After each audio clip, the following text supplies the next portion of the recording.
To learn to live the off-grid lifestyle and to be inspired to live your dreams, click subscribe so you don't miss anything. Click the bell notification. It's all free. So I thought I'd show you some of our food stockpile that we have. I call it stockpile. It's not really a stockpile. We actually eat this. So when we go to store, we'll replace what we eat. We got about 30 days worth of food, meat frozen in our little refrigerator. But here you'll see that we got all our canned chicken, pork, hamburger, bacon. Am I missing anything? I don't know. I think that's it. And then we also have another shelf over here. Carolyn's in front of it, so I won't show you. But we have another shelf over here full of vegetables, more canned goods that we've got canned over there. Now, to show you that we do eat it, replace the jars that, we clean the jars, put them back in the... And then when we go back to the store, we can do another 20 jars per cooking process. We have 2 canners. They're up here. I'm sure you've seen those. We've got a little propane stove that we use for canning. Each one of those canners hold 10 jars, 10 pint jars, 7 quart jars.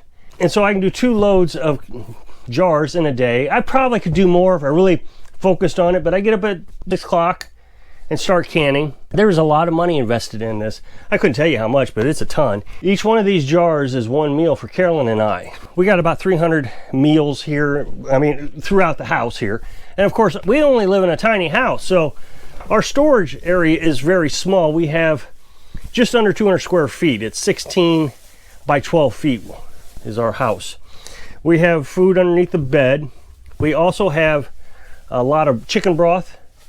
Makes good soups, and we put those in quart jars. We don't use a lot of quart jars to can up our foods here. Next year we might put tomatoes in it, but we got to get more pint jars pretty soon. Every time we see them, we pick up 2 or 3 trays. Yard sales, we never miss a yard sale that might have them. So, because next year we're going to start a big garden. We're going to have corn and green beans. Okay, then in the well house, here we have all our dry goods. You might be able to see here we got a bunch of rice that we've canned up, vacuum sealed. I'm not sure what's in the coffee jug, but we got more rice up here in the little tote here, and I'm going to talk about this tote because I'm going to have all kinds of people complaining. We have coffee and I think we got 150 pounds of rice, flour, and sugar in here that we vacuum sealed up. And each one of these is a quart, so that fits into a quart jar. The well house here is right next to the house. So, it's just right there's the house. There's the window to our bedroom right there. And then we have more jars, empty jars back here. We got these from yard sales. I don't know how many we got in there, but there's quite a few jars. You can see some empty jars back here. Everything we can do to stockpile our food so we can minimize the amount of trips we make to the store, how much money we're spending, only buy sales. I've talked about how buying dry goods now and vacuum sealing them and storing them will actually save you money in the long run, because we're not going to use all this sugar in 5 years. So in 5 years, sugar price is going to be much higher. Now, a lot of people are concerned that animals are going to get into this tub here. And I'm not. I'm really not worried about it. Raccoons and possums, they're not going to know there's food in here because it's all sealed up. They can't smell it. They can't eat what they don't smell. So they're not going to waste their energy trying to get into it, trying to figure out if there's food in it. Somebody said, oh, you got to put that in a steel drum because the raccoons are going to get into it. And I replied back, I promise not to tell the raccoons if you don't. Because that's really, they would have to know there's food there. As far as mice, well, mice can get into anything. They can get into the house. Mice is just a thing out here in the country. Mice is just a way of life. You got to deal with them. I check these every day. I come out here and start the well. This is our well house. Here's the well. And so I check the jars, make sure they're all sealed and okay. I come over here to make sure that there's nothing crawling around. So it's just part of the job, living off grid. A lot of people just do it and then forget about it. I'm always proactive. I walk this property every day to see if I see anything out of line, out of sorts. Just the last 2 days, this solar panel keeps falling down in the middle of the night. So there's some sort of animal coming around knocking it down. I'm guessing it's probably a deer or a possum. I know I got a possum on the place. Now imagine that. I know I have a possum here. And I also know I got deer because the deer tracks are in the garden over there. If it's just a deer, she's just knocking over with her head. The possum might be digging up underneath there. So I check on this stuff every day. I check my firewood piles. I come down here, make sure they're all covered up. that the tarp hasn't blown away. See, like right here, I just checked this morning and I told myself I need to get that locked down again. Another thing that we stockpile is firewood. And I have a big pile of it up here by the road, by the house. Now it seems logical that you're gonna put your firewood by the house, right? Well, as soon as I had said that, everybody said, oh, somebody's gonna steal it, somebody's gonna steal it. Yeah, somebody could steal it. I actually made a video where I talked about it. And I'll put a link to that video at the end of this video. And I really would appreciate it if you could click on it. Even if you don't want to watch it, just let it run. You can go do your chores for a minute or two. It really helps the algorithm that, one, you've watched this video all the way through, and two, that you liked it so much that you're willing to click another one. Nobody's going to steal my firewood. At least if they are, they're really going to take a risk. Again, the firewood is right here, and there's the house. Now, I've showed you this little squeaky device that I got. I'm not going to show anybody where it's at. I set it up here. That way, if somebody walks by the firewood or the well house or near the house, it squeals. Well, it's right by the house, so I can hear it. Carolyn stays up later than I do, and I get up earlier than she does. So if anybody's going to come out here and steal our firewood, we're going to hear it. The other thing is, the truck is always parked right here, so it's pretty obvious that, you know, right next to the road, that we're home. The thing is we're always home. That's my security system. I don't need an elaborate security system because I'm always home. The criminals are not going to know when we're home and when we're not. When we leave, we may leave for an hour or we may leave for 10 minutes.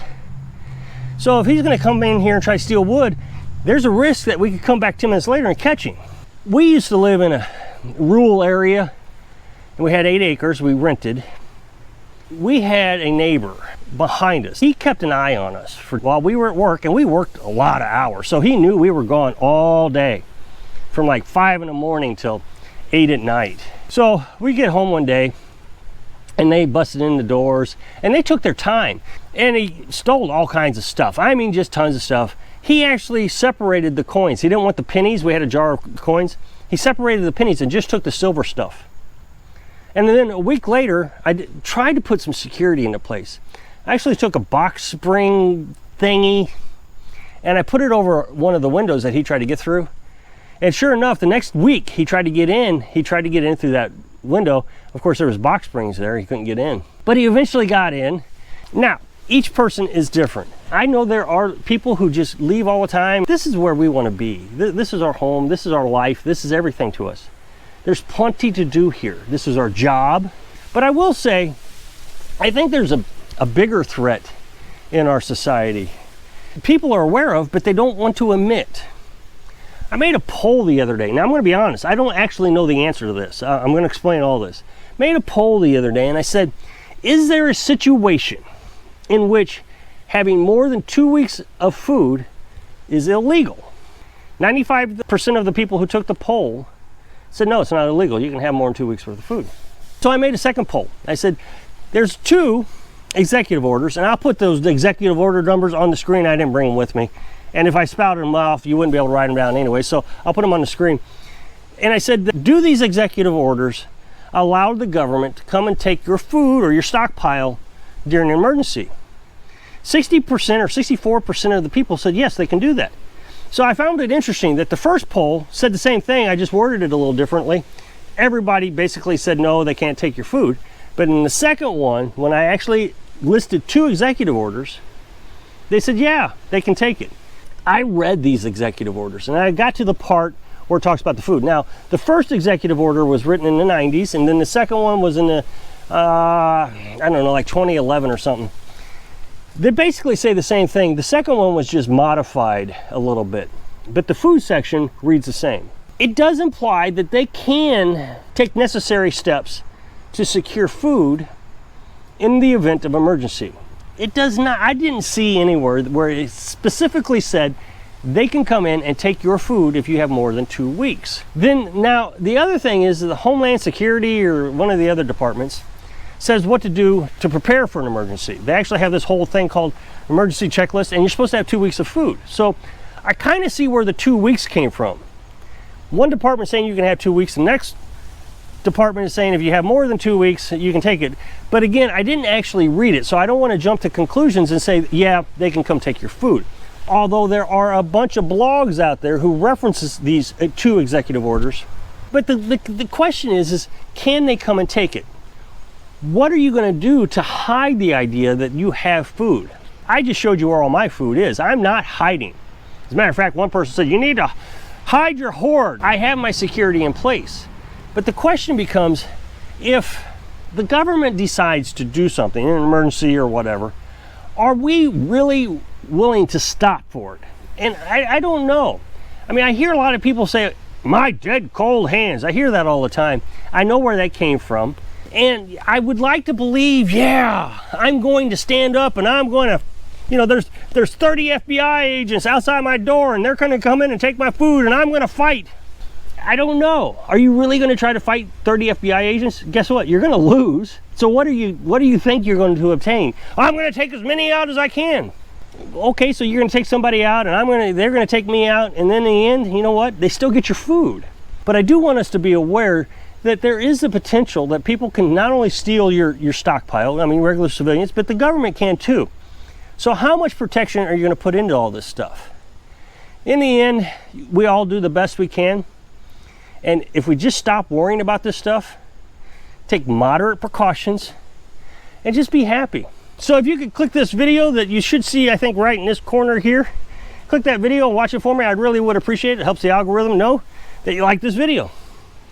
I hope I can inspire you to stop worrying so much so you can live your dream. Thanks for watching.